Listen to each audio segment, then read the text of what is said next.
시청자 여러분 안녕하십니까? 김영무입니다. 무려 300만 명 이상의 사상자를 냈던 끔찍한 6.25 전쟁일을 앞둔 시점이어서 오늘은 어렵게 탈북자 한 분을 이 자리에 모셨습니다. 물론 남북 문제는 섣불리 왈가왈부할 수 있는 사안이 아니죠. 따라서 이 시간에는 남북 간의 문화적 동질성 회복이 시급하다는 차원에서 탈북자가 북한에서 직접 체험한 생활 문화와 그의 개인사에 초점을 맞춰 대담을 진행해 볼까 합니다.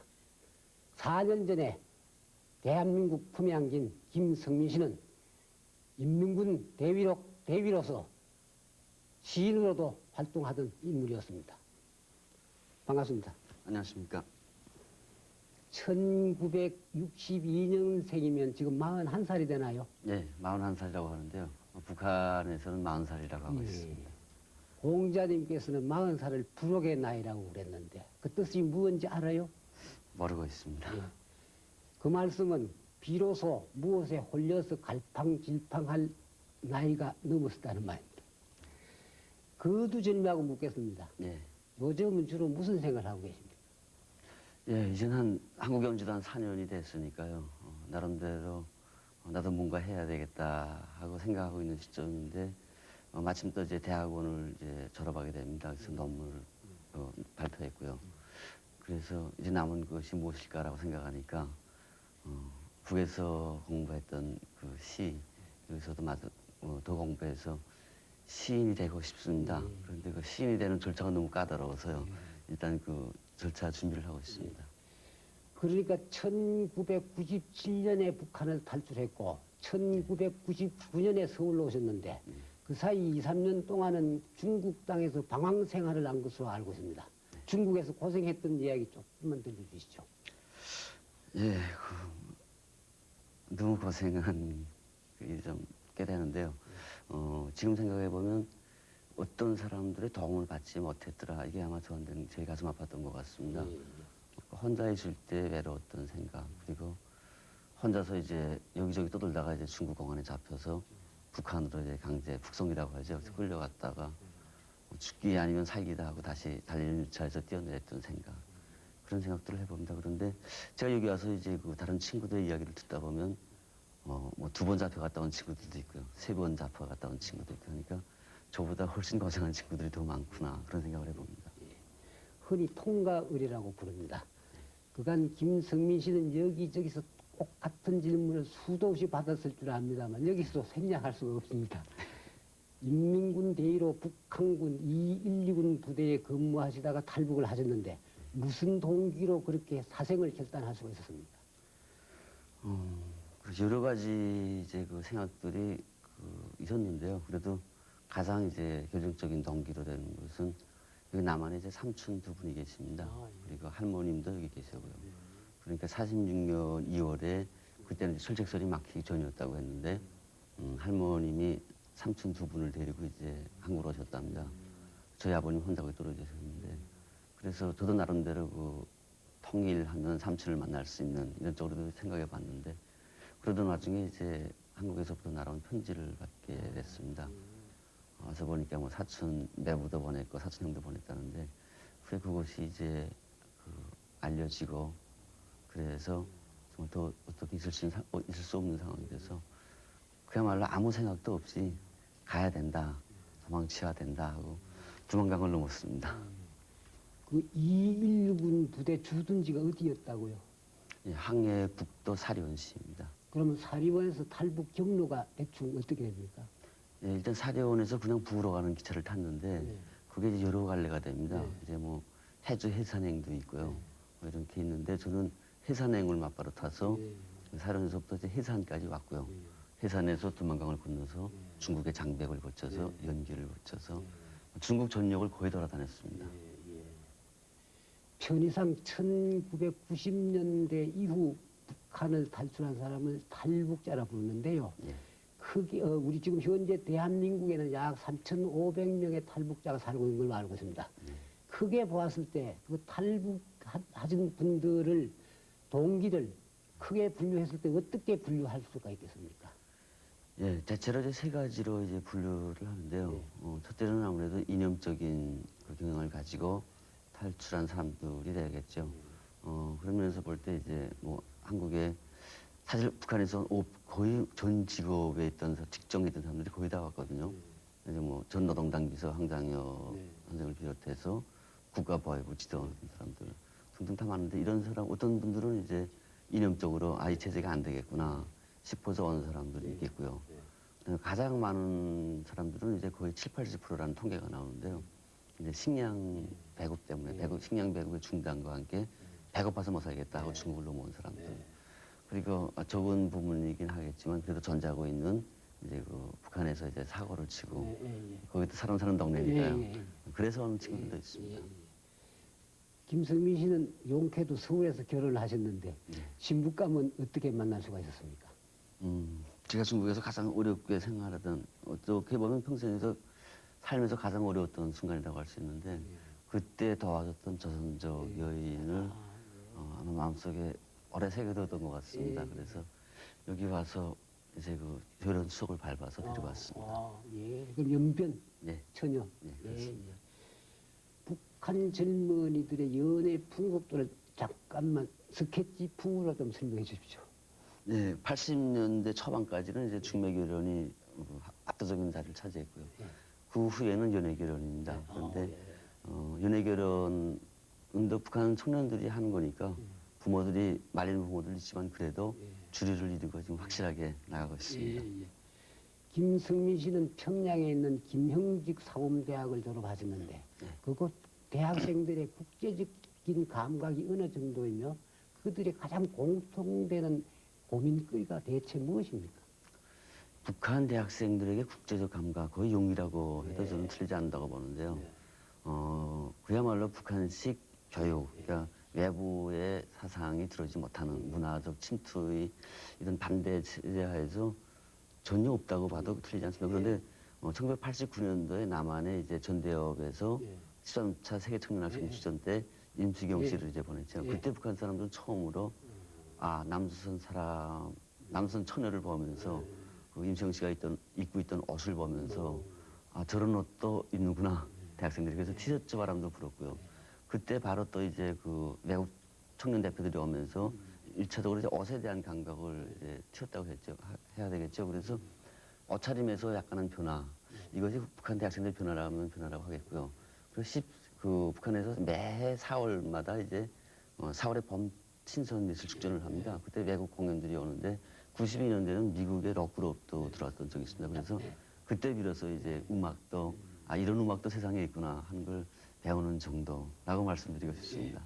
북한 대학생들의 고민거리는 뭐니 해도 이제 졸업 문제에 기착이 됩니다. 그런데 제가 다녔던 대학 같은 것은 대학이나 이제 중학교 교사로 배치되기 때문에 그런 고민이 별로 없었던 것 같은데요.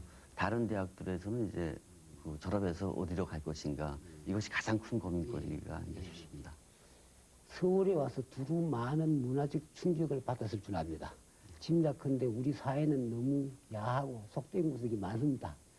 김성민 씨가 놀랍고 수용하기 정말 어렵다고 느낀 점들이 있었을 텐데 그런 일들을 좀 들려주십시오. 글쎄요. 이런 말이 되는지 모르겠는데 저희 탈북자들은 처음에 다방에 놀랐고요. 북한엔 다방이라는 게 전혀 없거든요. 그렇게 하고 노래방에 놀랐고요. 노래방. 그다음에 뭐 룸사롱이라 그럽니까? 룸사롱. 그런 데는 거의 기절을 했고요. 그 외에도 뭐 미아리 뭐 이렇게 하면 탈북자들은 빨리 거기서 발을 뽑아야 된다 이런 말도 하고 있는데 참 그런 대표적인 문화라고 합니까? 참 처음에는 그 흥미에서 벗어나지 못했고요. 그리고 향락문화 내지 태폐문화. 그렇죠. 그렇게 하고 발버둥 치던 생각이 납니다. 이래서는 안 되겠다. 저도 그렇고요. 저 주변 사람들도 그렇고 그런 것들과 또 생활적으로는 남한의 대학생들이 이제 처음에 와서 본 모습 중에 이제 찢어진 청바지를 입고 다니는 사람들을 봤는데 혹시 고지가 아닌가 싶었습니다. 그러다가 그게 문화의 어떤 표출이다. 그래서 참 이상한 문화도 있구나. 그랬던 기억이 납니다. 김성민 씨의 아버지가 다름 아닌 서정시인 김순석 선생이시죠. 김일성대학 교수였고 조선작가동맹 중앙위원회 시분과위원장을 역임하셨던 분. 아들이 본 아버지의 평소 생활 모습은 어땠습니까? 네, 제가 14살 때 아버님이 돌아가셨습니다. 그래서 그 어릴 때 기억밖에 없는데 아버지 항상 주변에 친지들이 많았고 제자들이 많았고 그래서 아버님 돌아가신 후에도 북한에서 참 드물다고 하는데 3년째도 계속 오시고 그 후에도 오시고 제가 군에 나갔을 때는 군에서 이제 그 작가 활동을 하는 이제 선배분들이 찾아오셨고 그래서 아버지가 참 착했구나 인간적으로 참 존경을 받았구나 이런 생각이 나고요. 글 쓰는 모습은 실제로 많이 못 봤습니다. 제가 대학에서 공부를 할 때 김순석 실언하고 배워주기 때문에 그때 비로소 아버님이 시를 읽을 수가 있었는데요. 곳곳에서 보여지던 게 그냥 서정시인, 향토시인 이렇게 하고 그때는 참 원망스럽게 생각을 했습니다. 어떻게 당에 충성하는 시는 없구나 적지 하고 그래서 다른 친구들의 아버지들은 저희가 이제 작가 아파트에 살았습니다. 그러니까 북한의 그 유명한 작가들은 다 모여 살았는데 다른 친구의 아버지들은 참 충성스러운 시들을 많이 써서 참 좋게 되는데 우리 아버지는 왜 그런 게 없지 하던 기억이 납니다. 거기 북한에 계실 때는 아마 못 느꼈을 겁니다. 말은 지금 이제 이쪽에 와서 소위 말하는 그 자유로운 생활을 몸에 익히고 봤을 때 네. 북한의 작가들의 고민상이 다시 좀 눈에 보이는지도 모르겠는데 어떻습니까? 무슨 말씀이냐 하면은 예술 활동은 자유로워야 되거든요. 자유가 억압될 때는 소위 말하면 독창성이 나올 수 없단 말입니다. 지금 다시 봤을 때 그 작가 아파트에 살았을 때 그 작가들이나 혹은 뭐 지성인들, 교수님들이 어떤 그런 면에서 고민하는 게 그때는 몰랐겠지만 지금 봤을 때 어떻습니까? 그림 그리십니까? 예, 북한 작가들 저희도 이제 거기서 뭐 작가 활동을 했으니까요. 저 자신도 그 저희 젊은 사람들은 더 했을 거고 그 선배님들은 아마 말은 못했지만 이제 안타까운 점이 참 많으시라고 봅니다. 제가 남한에서 그 공부하면서 배우니까 들었는데 남한에서는 이제 예술성과 상업성이라고 합니다. 북한에서는 사상성과 예술성입니다. 그러니까 사상성이 먼저 보상된 후에 예술성을 하는데 이런 면에서 북한 작가들은 두 가지 주제를 다뤄야죠. 이제 잘 보이기 위한 사상적인 것, 그에 내재된 이제 문학적인 것 이런 것들을 다뤄야 되는데 사실 북한 사람들이 작가들이 다 그런 것 때문에 고민하지만 말은 못 하고 있습니다. 그래서 제가 그 어떤 명절날에 이제 대선배님한테 들은 이야기인데 글이 안 되냐 그래서 안 됩니다 하니까 너 이제 그 북한말로 도립전이라 그럽니다. 여기 한국말로 물구나무라 그러죠. 설 줄 아느냐 그래서 꽤 할 줄 압니다 했더니 그렇게 서서 한번 세상을 봐라 훤할 게다 하던 이야기가 생각이 나는데 은유구만요. 예 나름대로 그런 고민들은 누구에게 다 있겠죠. 거꾸로 보아라. 네. 가슴 아픈 사연이 될 것 같습니다만 현재 북한에 남아있는 가족 상황은 어떻게 됩니까? 예, 저희 집에 이제 저 아버님, 어머님은 제가 어렸을 때 돌아가셨고요. 누나 5명이 계십니다. 제가 장남 겸 외아들 겸 맏아들 겸 되는데요. 누님 5분이 거기 계십니다. 그리고 저희 아버님 그 자식들을 향한 소원이 이제 다 이제 그 교사를 시키는 것이 꿈이었다고 합니다. 그래서 북에 계시는 분들은 이제 큰 누나, 둘째 누나는 대학 교수를 하시고요. 나머지 세 누나는 지금 중학교, 인민학교 교사로 있습니다. 지금 누님들의 그 근황은 전혀 모르시겠죠? 네, 모르겠습니다. 김승민 씨도 아까 잠깐 말씀했습니다만 북한에서 조선문학이라는 잡지를 통해서 소위 시인으로 등단하셨는데요. 북한에서 문단에 등단할 수 있는 방법이나 절차가 어떻게 되어 있습니까? 좀 어렵습니다. 이를테면 이제 전문적인 교육을 받고 작가가 되는 길이 있고요. 예. 다음으로는 군중문학이라는 그런 이제 체제하에서 예. 작가로 되는 경우가 있습니다.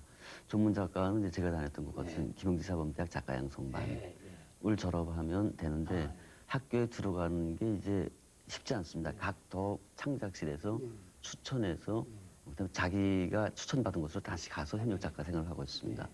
그런 길이 하나 있고 전국 현상문을 통해서 여기 지금 신춘문예를 통해서 이제 그 신춘문예에 2-3번 당선되면 전문 작가로 이제 등용되고 있습니다. 그 김승민 씨의 데뷔 작품을 소개 좀 해주십시오. 이왕이면 낭송을 한번 듣고 싶은데요. 저는 그 암송하고 있지는 못하는데요. 제 데뷔 작품이 82년 4월에 이제 특간호, 조선문학 특간호로 통해서 나왔습니다. 그런데 제목은 백두산하 내 기슭에 들어서니 이런 건데. 백두산하 내 기슭에 들어서니. 그야말로 이제 김일성 전주석의 고향은 이제 만경되고요. 김정일 고향은 백두산 하지 않습니까? 그러니까 백두산에 찾아가 보니까 뭐 만경대가 생각나고 만경대에 가니까 백두산이 생각나고 이게 충성 예, 그야말로 그 정치적인 예. 그런 건데 사실 제가 제일 아끼던 시는 그 후에 이제 인민군문회를 통해서 이제 발표된 작품인데요. 예. 한 소설제가 예, 예. 해방 후 그때로부터 40해가 지나도록 우리 식탁엔 우유가 없다. 우리 식탁엔 빵이 없다. 예, 그랬는데 이제 그것도 뒷부분에 가면 우리가 배가 고파도 허리띠를 졸라매고 통일을 위한 대포를 만들자, 땅크를 만들자 이런 내용이었습니다. 근데 그 북한에서 그런 내용이라면 걸릴 것 같은데요. 빵이 없다, 우유가 없다, 먹을 게 없다는 얘기 아닙니까? 예, 그러니까 두 가지 주제를 이제 북한 작가들 나름대로 이제 잘 다룸으로써 평가를 받고 싶어 하는데요. 앞에는 그런 전제가 있지만 빵이 없다, 우유가 없다 하지만 그 배고픈 허리를 다시 한번 졸라매고 땅크를 만들자. 이제 이런 구호가 나오기 때문에 그럼 작가로서는 솔직히 어디다 주제를 둔 거예요? 저는 사실 그때 그 대포를 만들자는 쪽에 주제를 뒀는데요. 앞에 좀 더 시적으로 꾸미기 위해서 그렇게 됐습니다. 예. 현재 북한에서는 모든 예술 활동을 소위 당 정책의 선전 활동으로 이제 규정돼 있죠. 그런 까닭에 소위 예술가에 대한 그 예우가 각별하다고 알고 있는데, 예를 들면 시 한 편의 원고료는 어느 정도 받을 수 있습니까? 북한 노동자들의 생활비가 80만 원에서 80원에서 100원을 하거든요. 그게 북한에서 60원에서 90원이면 노동자들이 한 달 노임을 웃돌고 있죠. 그러면 여기 같으면은 시 한 편을 발표하면 한 달 월급이 한 100만